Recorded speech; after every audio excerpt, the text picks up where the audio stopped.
Céad míle fáilte. My name is Cléanna, Business Development Manager for New in the Mara, a dedicated marine innovation development centre. On today's Innovator Insight, I have Brian Quinn, CEO of Wellfish Diagnostics. Brian started his career in academia and after years of research in aquaculture has now formed his own fish health diagnostics company. Let's hear from Brian. Hi, Brian. Welcome to Innovator Insight. Thank you for joining me today.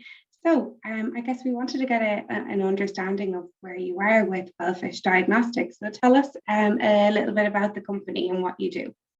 Sure. So Wellfish Diagnostics is a spin-out company that was formed on the 1st of September last year. We are based in the University of the West of Scotland, which is where I also have a professorship, and I've been working in this research area for the last 5 years. So essentially, the company is a culmination of the research we've been doing over the last 5 years into fish health. Okay, so specifically, what we're doing in Wellfish is we've developed non-lethal, rapid blood-based methods to assess fish health.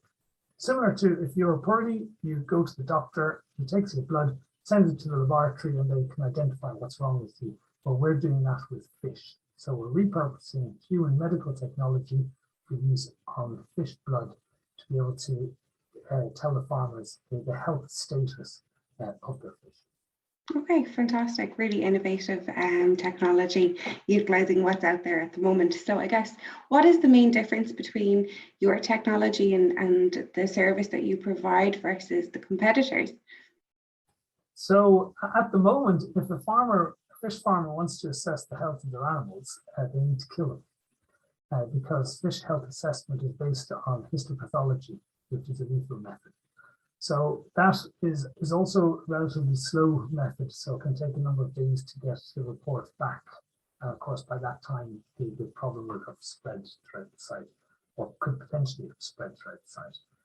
And what we're doing is using, as I say, blood-based methods and automated technology so that the samples can be taken from the fish and the fish can be put back into the pen, they recover, so it's non-lethal. And then the sample is sent to the laboratory and we analyze it using automated technology and give the results back within 24 hours to customers. So that means that the big advantage is obviously being non-lethal, but also once they get the data back, the farmers can use that data to make data-informed husbandry decisions. So essentially they can tailor more specifically what needs to happen to improve the fish welfare. Okay, fantastic. And in terms of what markets you're looking to provide this product and service for, is the aquaculture market, and is there any market that you're targeting first, and where do you see this progressing to? Yeah, so at the moment we're working on salmonid, so salmon and trout, because I'm based in Scotland. And that's who the market is in aquaculture. We're also through BIM, we're working with various Irish aquaculture companies as well, looking again at salmon and trout. But we're also investigating various other species such as sea bass and sea bream in the Mediterranean, and carp and tilapia from various places as well. So we use the same approach and we'll use it on various different species. And then also we're constantly innovating and undertaking research to develop new endpoints and new biomarkers to investigate in the fish to look at various aspects of their health and immunology. Fantastic, really interesting stuff. So going back to what you mentioned earlier, Wellfish Diagnostics is a spin out from the university and all of the research that you've done over the years. And when the concept initially came about, what were the first main hurdles that you had to overcome? I suppose the idea, this work started, this approach of using repurposing medical diagnostic technologies started when I had a project funded by the EPA in Ireland, and I was working with a medical diagnostic company to look at the health of animals in the environment and the potential impact of pollutants, environmental contaminants on the animals. And when I moved to Scotland, aquaculture is a big industry here.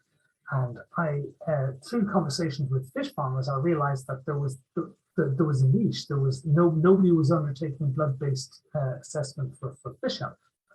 So I took the idea originally, and I the same idea of medical high throughput technology, and applied it to fish. Instead of looking at environmental pollutants, we were looking at obviously just the health and welfare of the fish in aquaculture. So the idea grew out of research that we were undertaking, and then getting research projects. I'm working with the industry because the research is very much applied, and the industry were looking for this to become a service. They were looking commercially to have this service available. So I got funding through Scottish Enterprise, a program called the High Growth Spin Out Program, and they funded essentially a research grant to get that research idea and turn it into a product or a service, I should say. So getting funding is obviously a big hurdle in order to try and transition from academic into commercial.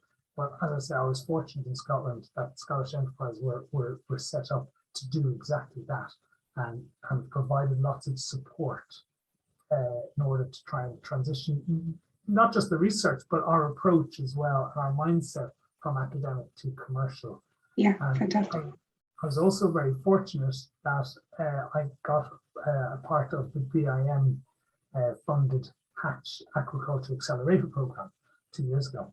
And that was, again, really great program to try and get up to speed with all the commercial aspects, particularly in the aquaculture sector. So between those two things, they really helped in that transition from commercial to academic. Sorry, from academic to commercial. No, it's fantastic. It's great to get that insight. There's an awful lot of innovators that are listening to us, and the first hurdle they come to is funding, and often they're too early for that funding to kickstart their project. Looking and speaking to the innovators here that will be listening to this video, is there one piece of advice or any recommendations that you'd like to pass on? I think I was not fortunate, but the way that I kind of planned to do this, I was an academic, so I had a tenured position. And so I could do this research without having to commit my own, resources and be able to do it as part of research projects and to get funding for it. And that was great. So obviously where possible, if you can involve, if you're not an academic yourself, if you can involve academics, and there is money out there. There's money obviously between national and the European funding agencies.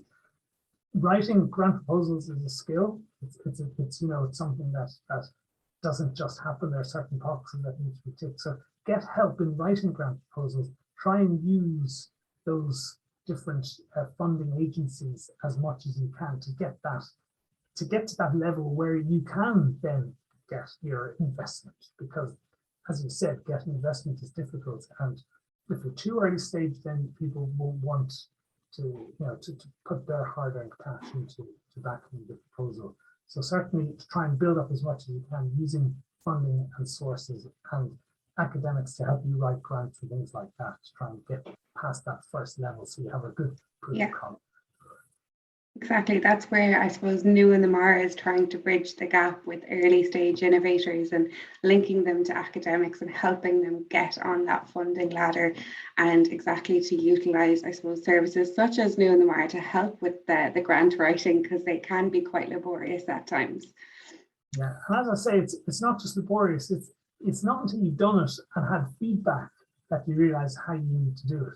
There are certain certain impacts that you have to show and really spell it out and make it clear for the reader. And you have a brilliant idea, but if you don't phrase it in a certain way, you might not get that idea across to the funder, and therefore they won't see why they should fund you. So yeah, the more help you can get, the better.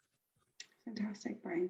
That's great. And thank you so much for taking the time out of your busy schedule with Wellfish Diagnostics to speak to us today. And we can't wait to hear and see more from your company. Great. No, delighted to contribute. Thank you very much for asking me. Very good. There